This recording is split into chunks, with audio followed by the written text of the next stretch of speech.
এই আশুরার দিন আমাদের প্রত্যেকের আদি পিতা আদম নবীকে আল্লাহ সৃষ্টি করেছেন। সুবহানাল্লাহ। আদম নবীকে সৃষ্টি করার পরে আদম নবী জান্নাতের মধ্যে বসবাস করছেন। হাওয়া এবং আদম নবী দুজনেই বসবাস করছেন, জান্নাতের নিয়ামতগুলো ভক্ষণ করছেন। আল্লাহ বলে, তোমরা একটি নির্দিষ্ট ওয়ালা তাকরাবা হাদিহি শাজারাতা, নির্দিষ্ট গাছের নিকটবর্তী হইও না, কিন্তু কথা মানলো না। শয়তানের ধোঁকায় পড়ে আদম আলাইহিস সালাতু ওয়াস সালাম এবং মা হাওয়া আলাইহিস সালাতু ওয়াস সালাম গাছের নিকটবর্তী হয়ে গেল এবং ওয়াস্তাকবারা ওয়া কানা মিনাল কাফিরিন। এবং হযরত আদম আলাইহিস সালাতু ওয়াস সালাম এবং হাওয়া আলাইহিস সালাতু ওয়াস সালাম অবাধ্যদের অন্তর্ভুক্ত হয়ে গেল। এবং এখন তাদের হাজত প্রয়োজন হলো।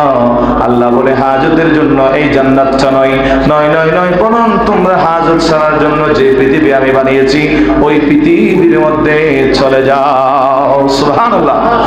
আদম আলাইহিস সালাতু ওয়াস সালাম চলে আসলেন, আমরা এগুলি জানি। দুইজন দুই স্থান থেকে কান্না করতে পরিশেষে নবীজি রুসুলা দিলে আরফাতের ময়দানের মধ্যে দুজনকে একত্রিত করে দিল কে? আর জবান খুলে বলেন না কে? ওই আরফাতের ময়দানে যেদিন আদম এবং হাওয়া আলাইহিস সালাতু ওয়াস সালাম একত্রিত হলেন, ওই দিন অন্য কোনো দিন নয়, ওই দিন হলো ইয়াউমে আশুরার দিন। বলুন সুবহানাল্লাহ। আর জোরে বলেন আল্লাহু আকবার। আদম হাওয়া যেদিন একত্রিত হয়েছে সেই দিন কোন দিন? আরো জোরে বলেন কোন দিন? মানুষ আমরা আমাদের আদি পিতা আদমকে সৃষ্টি করেছে যেদিন, সেই দিন কোন দিন? আরো জোরে কোন দিন? আমার ভাইরা খেয়াল করেন, আল্লাহর নবী দ্বিতীয়তম ঘটনা, আল্লাহর নবী ইদ্রিস আলাইহিস সালাতু ওয়াস সালাম, ইদ্রিস নবী দুনিয়ার জমিনে দিন প্রচার করলেন।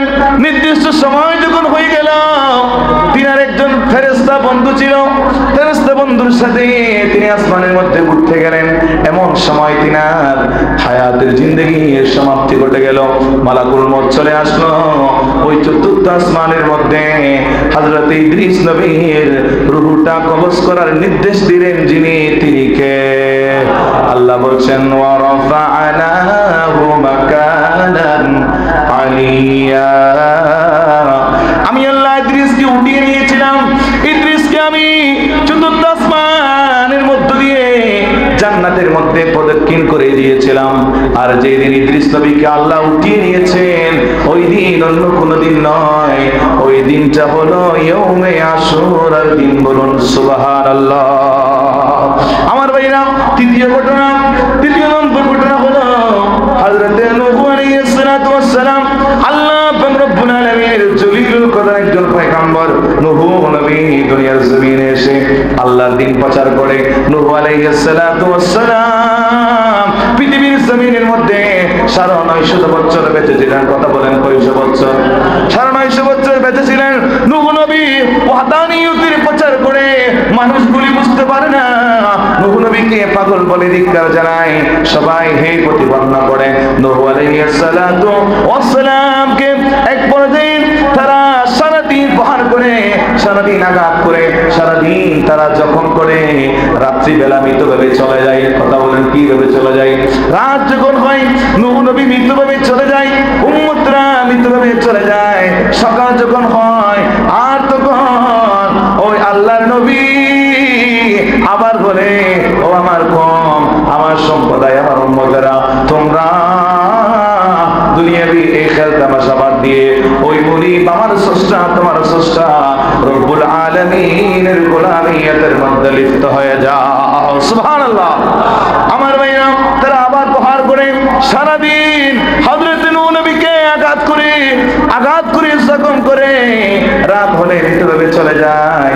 এভাবে করতে আছে আল্লাহ ইরশাদ করে দিলেন, নূহ নবীর প্রতি ফরমান জারি করে দিলেন। কোরআনের মধ্যে এটা এসেছে সূরা হুদ 36 আয়াতে কারিমার মধ্যে আল্লাহ বলেন, বিসমিল্লাহির রহমানির রহিম। ওহিয়া ইলা নূহিন আন্নাহু লা ইউমিনা মিন কওমিকা ইল্লা মান ক্বাদ আমানা ফালা তাবতাইস বিমা কানু ইয়াফআলুন। সুবহানাল্লাহ পড়েন। আল্লাহ নূহ আলাইহিস সালামের প্রতি ইলহাম জারি করলেন, ওহী নাযিল করলেন। আল্লাহ বলেন, নূহ রে, আন্নাহু লা ইউমিনা মিন কওমিকা, যারা ঈমান এনেছে মুসলিমে কয়জন, তারা ব্যতীত আর কেউ ঈমান আনবে না।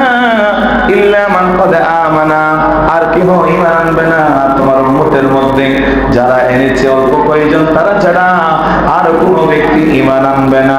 ফালা তাবতাইস বিমা কানু ইয়াফালুন, সুতরাং এর জন্য তুমি পেরেশানি হইও না, এর জন্য তুমি দুঃখ করিও না, বলুন সুবহানাল্লাহ।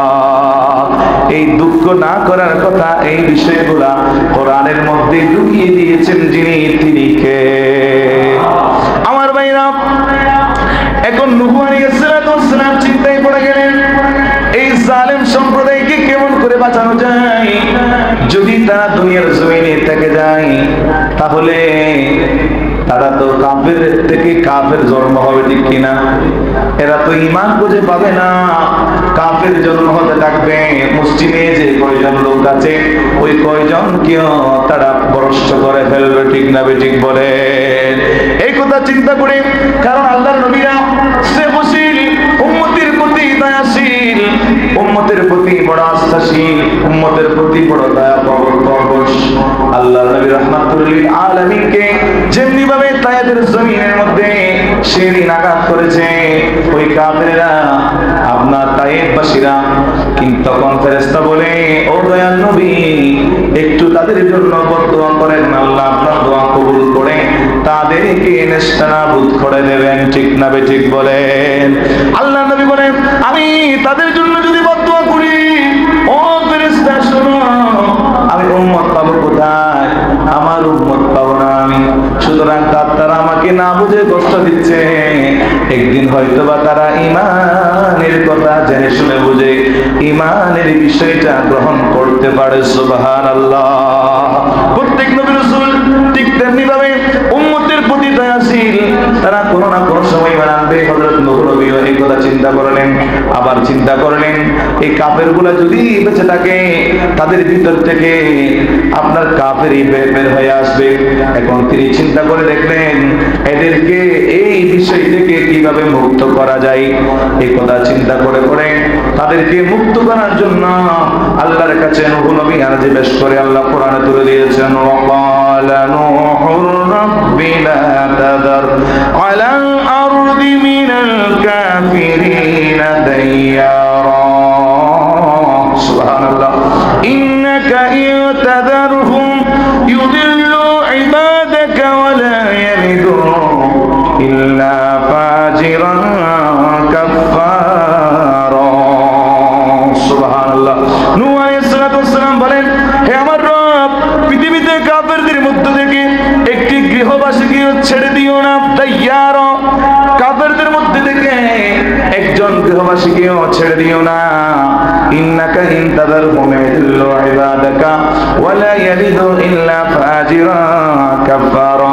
তুমি তাদেরকে ছেড়ে দিলে ওরা তোমার বান্দাদেরকে গোমরা করে ফেলবে এবং জন্ম দিতে থাকবে কেবল গুনাহগার এবং কাফের। কথা বলেন ঠিক কিনা? এই কথা আমার নাকি হযরত নূহ নবী? এই কথা আমার নাকি কোরআনের কথা? আমার ভাইরা, নূহ নবী আরজি পেশ করার পরে আল্লাহকে সম্বোধন করে বলে, রব্বি গফিরলি ওয়া লিওয়ালিদাইয়া ওয়া লিমান দাখালা বাইতিয়া মুমিনা। আল্লাহ, রব্বি গফিরলি, আমাকে ক্ষমা করো। সুবহানাল্লাহ। ওয়া লিওয়ালিদাইয়া, আমার পিতামাতাকে ক্ষমা করো। ওয়া লিমান দাখালা বাইতিয়া মুমিনা, এবং যারা ঈমান গ্রহণ করে তুমি আল্লাহর প্রতি বিশ্বাস স্থাপন করে তোমার গৃহের মধ্যে প্রবেশ করেছে, তাদেরকে তুমি ক্ষমা করো। সুবহানাল্লাহ। ওয়ালিল মুমিনিনা ওয়াল মুমিনাত, এবং সকল মুমিন মুমিনাত নর নারীকে আল্লাহ তুমি ক্ষমা করে দাও। সুবহানাল্লাহ বলেন, ওয়ালা তাজিদিজ যালিমিনা ইল্লা তাবারা। আর জালিমদেরকে শুধু ধ্বংসই বৃদ্ধি করো, তাদের ধ্বংসই তুমি আল্লাহ বৃদ্ধি করতে থাকো। কার কথা? নূহ নবী আল্লাহর কাছে ফরিয়াদ করলেন। আল্লাহর নবী যেই দোয়া করেন, নবী রাসূলুল্লাহ এই দোয়া কবুল করেন কে? নবীদের দোয়া ফেরত আসে না। যা বলে তা কবুল হয়ে যায়। আল্লাহ নূহ নবীর আরজি কবুল করলেন।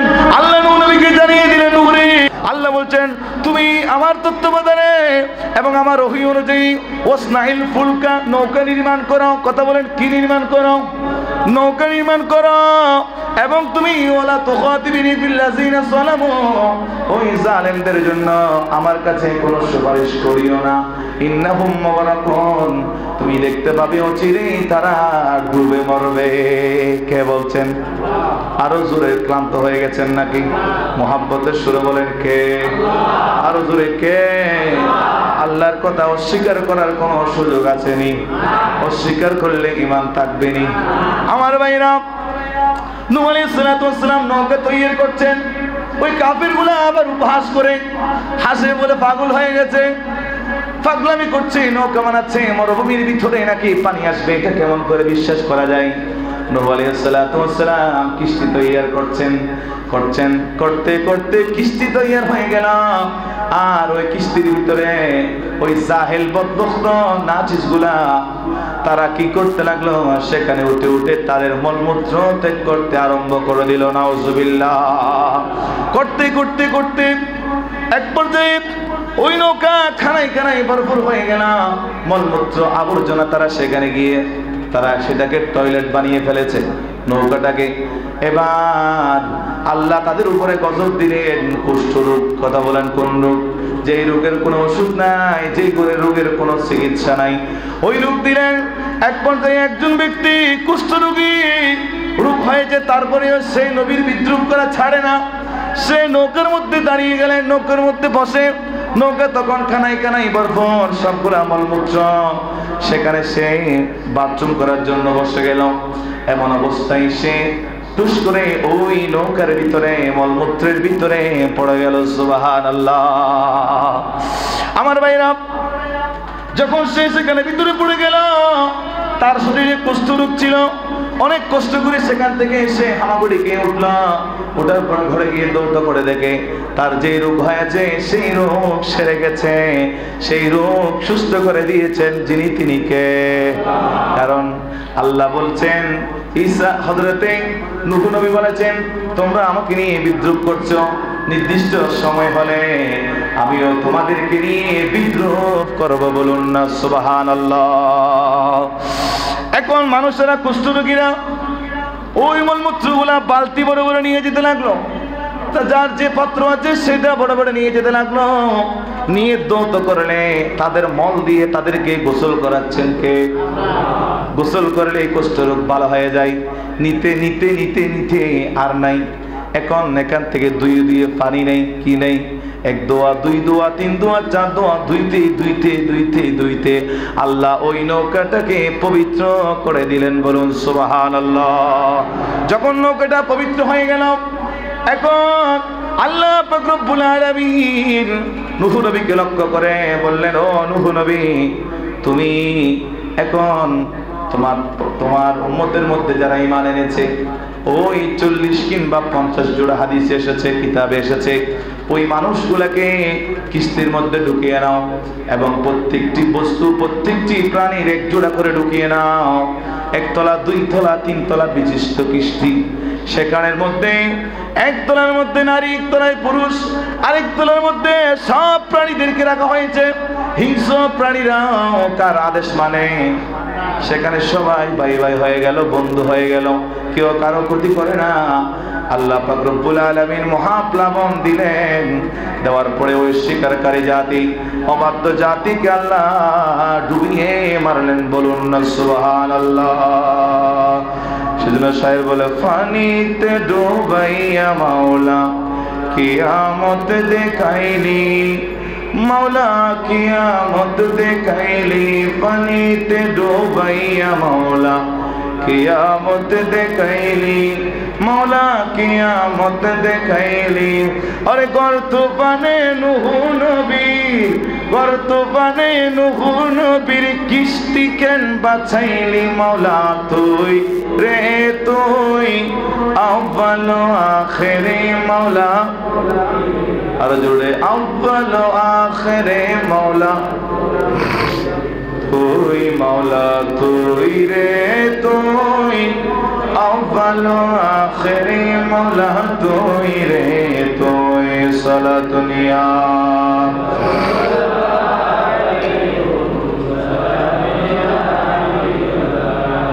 ওই অল্প সংখ্যক মানুষ থেকেই পৃথিবীর জমিনের মধ্যে লক্ষ কোটি কোটি 600 কোটিরও বেশি মানুষ আজকে ওই নূহ নবীর কিস্তির ভিতরে যে মানুষগুলো ছিল ওই মানুষগুলো থেকে সৃষ্টি হয়েছে। সুবহানাল্লাহ পড়েন না আমার ভাইরা। হযরত নূহ আলাইহিস সালাতু ওয়াস সালামের ওই কিস্তির ভিতর থেকেই লক্ষ লক্ষ পয়গম্বর এসেছে। সুবহানাল্লাহ পড়েন না। কারণ পানি এসেছে এমন ভাবে ডুবে গেছে পাহাড় থেকে শুরু করে কিছু বাকি নাই, সমগ্র কিছুকে ধ্বংস করে দিয়েছে, দশে দিয়েছে। আল্লাহ বলেন কানায় কানায় ডুবে গেছে এই পৃথিবীটা। আল্লাহ কোরআনের মধ্যে ইরশাদ করে দিয়েছেন, আল্লাহ বলে এরপরে 40 দিন পর্যন্ত এই নৌকাটা ভাসমান ছিল। কয়দিন? 40 দিন পরে এই নৌকা যদি পাহাড়ে গিয়ে অবতরণ করে, যেই দিন এই নৌকা অবতরণ করে ওই দিন অন্য কোনো দিন নয়, ওই দিন হচ্ছে ইয়মা আশুরার দিন। বলুন না সুবহানাল্লাহ। এভাবেই বিভিন্ন নবী রাসূলদের সাথে আশুরার সাথে সম্পর্ক আছে না নাই?